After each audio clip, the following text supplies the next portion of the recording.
Sa 10 years. Sa 10 years na binigsan mo yun. Wala kang pinagsisiyan. Yung isang minuto. Ako yan, high five yan. Kasi alam mo bakit?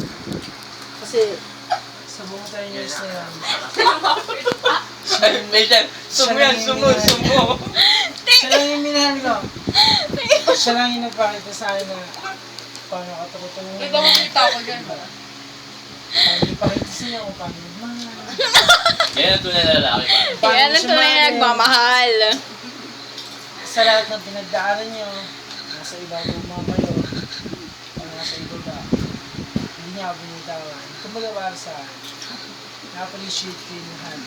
Almost 10 years. Kumbaga, parang sa... Tama ba ulit? Sa 110. Sa 110 months na rin namin yun.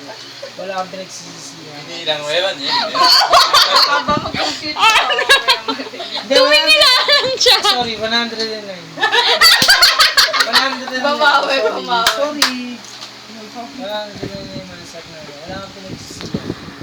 Kasi, nakita mo naman, yung anak namin, sa anak namin. Sa ano man. Nakita mo naman.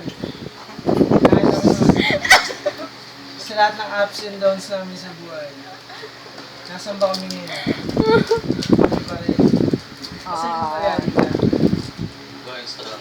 Kumbaga nga sa relasyon, pag galit ka sa Ipo-problem ko talaga to. pag galit ka sa karelasyon mo, huwag mo isama yung pamilya mo.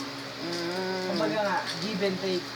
Pag galit ka sa kanya, kung alam mo na ikaw yung makakapag-settle ng problema nyo, mag-ano ka, magpaka-down ka, magpakabaga ka. Yes! Parang magkakasaluayan mo. Oo na!